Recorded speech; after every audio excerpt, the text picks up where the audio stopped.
Yoboseo everyone. Today we have a 1/64 scale of a Hyundai Veloster Turbo. And the colorway tells me this is the R-Spec Turbo, and that's why you have red on some of this. So this is by Shadow. Also known as DCT, Diecast Team. It's not licensed or anything like that. And I complain about this now. It's number 153. I complain about the plastic box. It's not the standard size box. And also the plastic box doesn't bolt to the car. So it's just a waste of money in my opinion, and actually it's just creating garbage that's going to end up in your brain. So it's not good.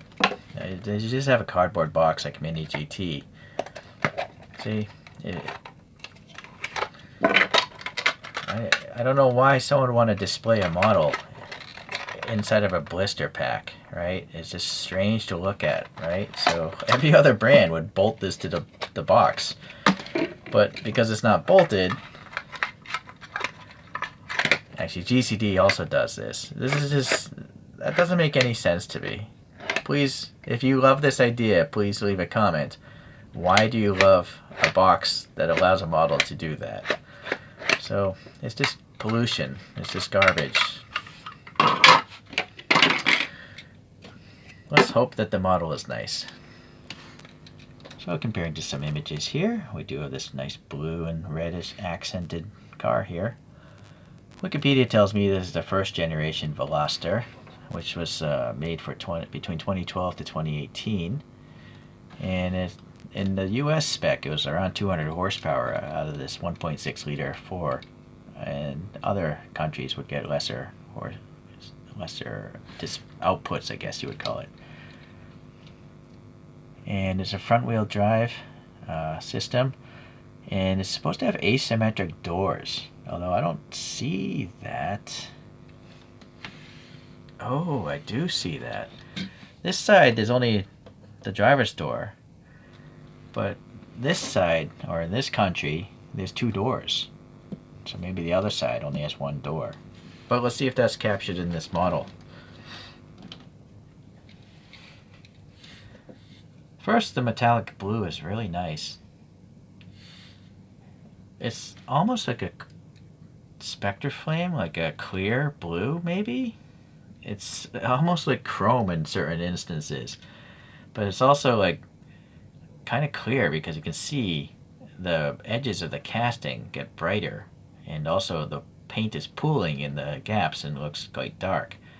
So it's not a standard metallic. It's almost like maybe they shot silver over the casting and then this is a translucent blue over that. But it's very, very shiny, as you can see. It looks almost like chrome, blue chrome. Alright, so these OEM wheels here, these swept 5 spokes, which I can't seem to focus on. They seem okay. The tires also, the sidewall is a little bit curved, so that's nice. Alright, well, you know, there are some weird dimples and imperfections in this wheel. There is black on the inside, and it's nice that it actually has a disc brake system, it looks like. Or at least something mimicking a rotor. It's kind of gappy, but it's a Hyundai. Maybe that's realistic to life. And you don't see crazy tread blocks on these tires, which is also nice. This is actually a pretty smooth rolling toy. It's very lightweight. So the base must be plastic, which I appreciate. Lighter things are cheaper to ship, and plastic is cheaper to mold and more accurate to mold than metal. So I also like that it's screwed together so you can modify, paint the interior or something. This exhaust is actually unexpected. It's a separate piece and it's chromed, like black chromed, and it's actually running into the exhaust area. So those little silver things are indicating the disc brake systems. The treads actually look okay, but more importantly, they don't look like truck tires, on the side at least. This rear wheel is a lot better. It's a lot smoother. This one's just a little bit messed up. So we do have 2 doors in this side. We have this recess here for the fingers. This sculpting, it looks very dark because of this paint on there. So, okay. Separate mirror, color matched. Silver paint there looks nice. Raised door frames, and here's a rear door handle, painted black, very good. There are molded windows, it's to be expected. Silver here on the fog light, that's nice, and it's got black paint for the rest of the area. The red accents here, painted well enough. Yeah, not perfect, you know, it could definitely cover up all this I'm touching right here.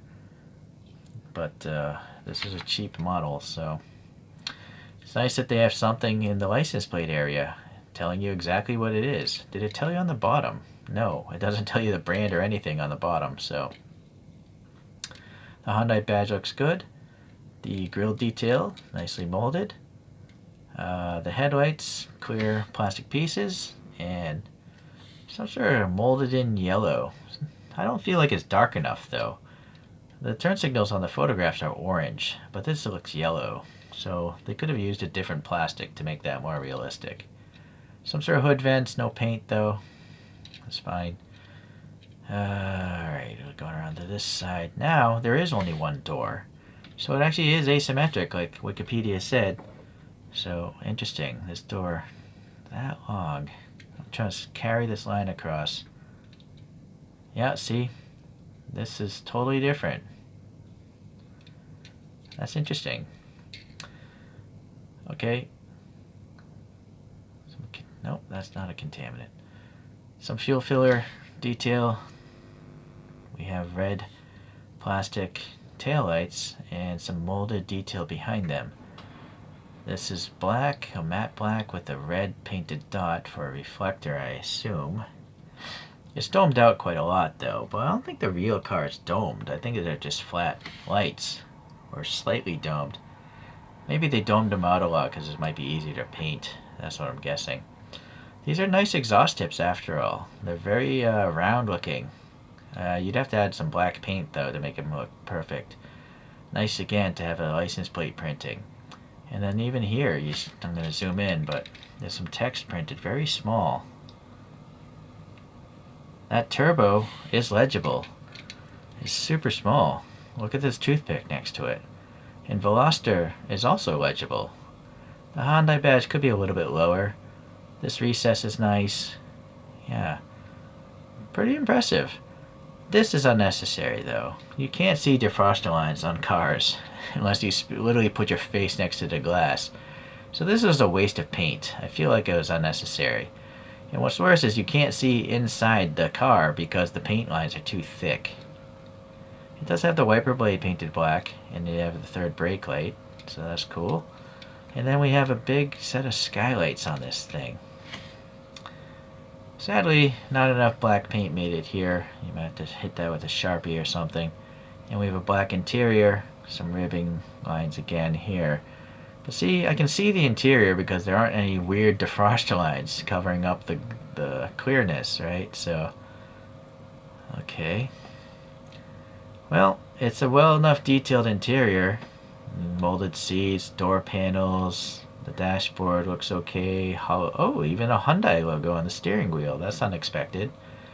The rear view mirror is part of the clear windows, so that you'd have to add some black paint on the backside to make it look better, but I don't care. The steering wheel does have stalks for the controls there, so that's good. And then rear seats, yep, cup holders back there. Even the floorboards seem to have a little bit of detail. So it's really well done. And really the badge on the steering wheel is unexpected for a model of this price. I'm looking if there are gauges in the instrument cluster. No, they're just physically molded. That's fine.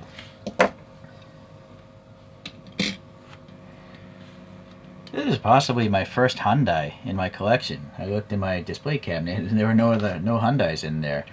So I'm just going to pull out a few random hatchbacks. So I think one of the funkier ones is the old CRX Honda. This has a livery from some sort of cartoon show. I think it was called Mechadoc. Anyways, so this is quite small because it's from the 80s. And then I have some rally cars by CM's. That's the brand that went extinct from Japan. It's too bad. This is a Peugeot 206. And so now that's similar in size. And then also we have this Suzuki's SX4.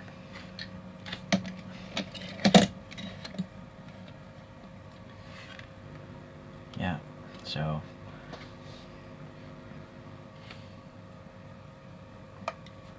this kind of doesn't belong here, right?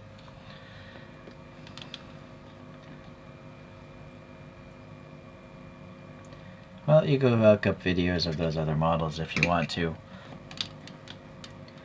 I gotta say, for the price, this is a good model. They could be a better brand if they glossed the defroster lines first, and then instead of giving you this box or forcing you to buy garbage, they could take the extra effort to maybe make the paint processes a little better. I would rather have those red areas painted better than have a box that really doesn't function the way it should.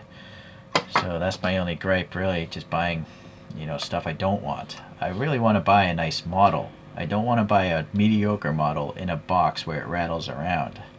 Call me crazy about that logic, but that's how I think.